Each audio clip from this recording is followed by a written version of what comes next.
Chris Taplin, welcome to the show. I think that we're going to call these episodes Business Bites. I think the name's still a work in progress, maybe Business Bites with Randall and Chris. But for those of our listeners who don't know who you are, Chris, why don't you go ahead and give a short introduction? Thanks, Randall. Yep, Chris Taplin. I live in the UK, but I've worked for mainly in the software industry for a little brief manufacturing. But for some of the names like SAP and Adobe and Oracle, others maybe not heard of, startups, pre-IPOs, big global things. And I've gone independent in the last year and helping advising companies on how to get the best they can out of their teams that are in the space called pre-sales or solution consulting. It's got various different names. Yeah, Randall Osche here. I live in the United States. I live in Florida. Love the weather here. I spent most of my career in banking, finance, and wealth management. And a couple years ago, I transitioned to starting to work for tech companies, startups specifically. And I guess now I'm a podcaster, or maybe a part-time hobbyist podcaster. But Chris and I think our collective hope here is to bring you a weekly episode where we talk about a specific business topic and sort of deconstruct how to be effective and efficient with whatever we're discussing, right? So this week, one of the first things that we wanted to discuss was effective communication in the workplace. So what does that mean to you? What are your first thoughts? First thoughts are that every company I've ever worked at, people say communication could be better here. And so it's obviously a continual effort to be better at communicating. I certainly would associate it with a good culture. And I just mean that you are able to provide an environment where most of the organization understands the strategy and are sort of aligned with the goals of the organization, and that there is a focus really on clear communication, be it verbal, non-verbal, written, in the form of emails, the presentation decks, everything is thought about. What do you think the importance of that is, right? So we know communication is important. We know communicating effectively is important, but maybe we look at it from two aspects of why is poor communication bad for an organization, and then how can good communication up-level an organization? Yeah, I suppose the why first bit is the story here, really. I was a leader of a team that I knew really well. I'd been the peer of theirs and I became their manager. And we all got on very well. I think we all understood each other very well. And then during a period of big reorganization, I ended up being a manager and 96 people suddenly reporting to me. And then I realized how many different ways people could misunderstand things that I said because they didn't know me so well, and they were hearing the message and interpreting it. I mean, the 96 different ways I almost felt. And then the problem I also had was I was talking to 8 managers, and those managers could put their spin on it before it went down to the rest of the team. So effective communication hampers the organization massively because, you're in a situation where you can't be in every meeting with people. You need them to making decisions in the general strategy and the general direction that you would do if you were there. You can't be. And so the company will grind to a halt, I'd say, with poor communication. And so, the flip side, I suppose, for the rest of it, you've got an opportunity for good decision making at source in front of clients in all the meeting rooms that are going on, because everybody's on message, and that message has been communicated in sufficient way that people have understood it in all the different ways you have to communicate to make someone understand something, and they're on message. That's probably the best way I'd say it. You mentioned strategy a few times. I mean, I've worked at many organizations, but I've worked at some organizations that were better at communicating what the strategy is. Like, these are the outcomes that we want to produce. We don't necessarily care how you do it. Here are some parameters, right? You got to follow the laws and policies and procedures and regulations, depending on what industry you're in. But this is ultimately where we want to get to. We want to increase revenue. We want to decrease expenses. We want to grow our customer base. And that's sort of broadly speaking, but that's the strategy. Some organizations I've been a part of have done a very poor job of communicating what that overall strategy was. Like, they, kept it, like the senior leaders might have known that, but they didn't do a good job of pushing that down, nor the thought process might have been that they thought it wasn't necessary to push that strategy down, right? The people at the bottom of the org, I think the decision was made that they don't need to know that. They just need to do their job. I would disagree with that. Then I've worked at other organizations that have been more than open to share what the objectives are, what the strategies are. And I think that's a much more effective way to move forward as an organization because everybody knows what you're trying to achieve. So yes, there might be poor communication sometimes. The messaging might not be clear, but if everybody knows where the destination is, if everybody knows what we're trying to accomplish at the end of the day, they can make decisions themselves that align with that overall mission. So I think if you're going to be ineffective communicators about everything else, make sure that at least you're getting the one thing right, and the one thing right should be what the strategy is. Because if everybody knows what the strategy is, everybody knows what the mission is,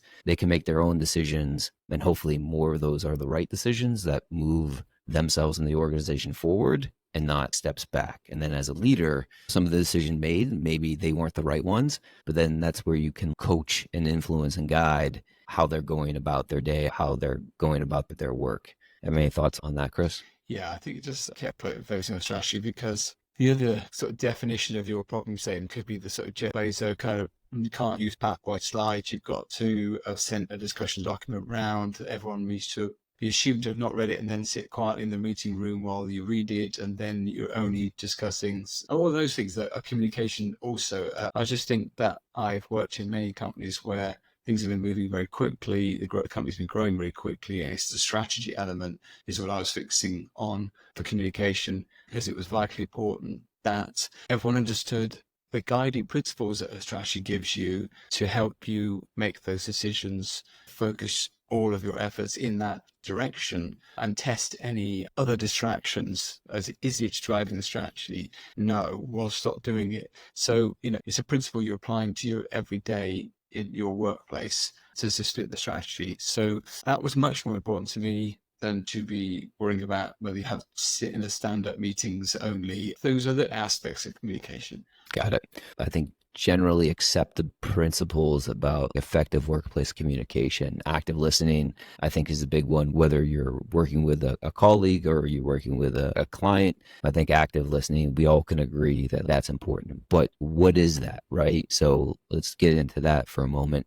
So active listening techniques, what are some of maybe your favorite ones that have helped you communicate better? Influenced by a book that I've been reading at the moment by a guy called Chris Voss, who's wrote Never Split the Difference. So FBI hostage negotiator, and then he talks about how to use negotiation. Now, first of all, his technique is really to try and get people to be comfortable, but it's still applicable. That the idea of paraphrasing, playing back what you've heard in your language is a super important element to it. He also actually, when you just repeat the last few words of each of the sentence the person's just said, just get them to give you more information. Obviously, there's a reason why he's asking that, but I also know that in effective communication, the first thing that people are saying is not necessarily really a root of what their problem is or the actual most important thing that they're saying. So it's ability to really be able to show that you've interpreted it, playing it back. And also, I think active listening is keeping quiet and then trying to get them to elicit more and more information with pauses or playing back the last few words they said. Yeah, I think pauses is important. I think a lot of people are uncomfortable with silence. And then as soon as one person stops talking, it's like a nervous twitch, right? They feel they need to fill that space. But I've learned that if you don't fill the space, if you just let that breathe for a moment, that's where magic happens in conversations. So that would be a pointer that I would recommend is not all pauses, not all silence needs to be filled. Just give that a moment or two and then see what happens. And maybe for the listeners out there, try to, that's an easy action step that you could probably implement today if you try to. So a couple of points that Chris made, and maybe I'll elaborate on a few of those, but I think it's important to give your full attention. If you're, again, talking to a colleague or a prospective client, existing client, don't be on your phone. Don't be checking email. Don't be responding to Slack messages. Give your full attention. Pay attention to nonverbal cues, right? So people nod in agreement. Sometimes when I'm on Zoom calls, I'll put my arms up like, yes, great point. I think that's a great nonverbal cue. Like I'm engaged, I'm understanding. Maybe sometimes they get a little over passionate, right? Whatever. Paraphrase. Chris said this too. Repeat back to them what they said, but use your own words. That shows them that you're listening. And I think ultimately, when you're having a conversation, that you want that conversation to go somewhere. And if you want to get more information from a client, or if you want to get more information from a colleague, reinforcing the idea that you are giving your full intention and attention promotes that conversation to go further and get it to where you want it to be, right? Avoid interrupting. I'm bad at this. Some things I get very passionate about. And I'm like, I can't wait to say this thing because I think it's super important or it's going to make me look super smart, right? You can't interrupt. Obviously, that's rude. Take a note, remember it, write it down. I'm an avid note taker. I think that that's important. Control your passion and excitement and enthusiasm. I have to work on that myself. And then sometimes it's a matter of showing empathy. Probably Chris Voss talks about this because he is an FBI hostage negotiator. But how did that person that he's negotiating with get to where they are now, right? I'm sure it wasn't their first move to be a criminal. Understanding that and putting yourself in the other person's shoes that you're communicating with, I think that can also be, quite powerful as well. So sort of talked about, broadly so far, understanding the strategy. So there can be like that decentralized communication for people to make decisions on their own. Talked about active listening techniques and why those are important.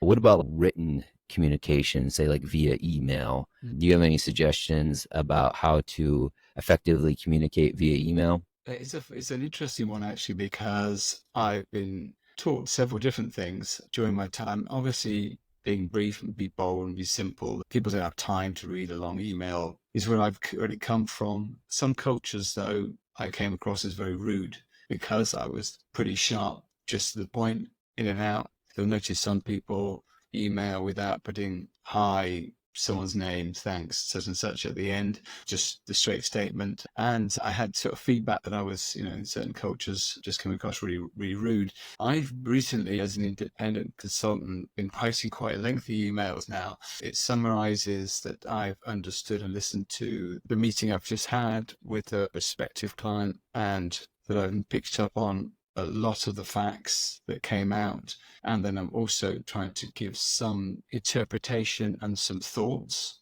of what I've heard, because I'm trying to establish myself as somebody important and useful and intelligent and so forth. So I've gone full circle, really. I've considered emails that might take me a couple of days to do because I am trying to have an impact. I'm not working where I'm just pinging out emails to people who work for me, and it doesn't matter so much. So yeah, I think normal cases be brief, but if you're showing some intelligence, maybe you'll have a lasting effect on somebody.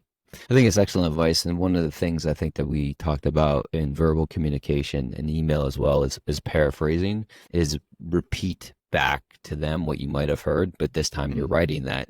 And the idea is like, hey, I was listening. This is what you said. This is how I interpret it. And I'm playing that back to you. But instead, it's in an email. I would say it's important, like, different cultures you had mentioned have a different standard or expectation. So I think overall, whether communicating verbally or written, know your audience and also know your objective. What do you want to get out of this conversation?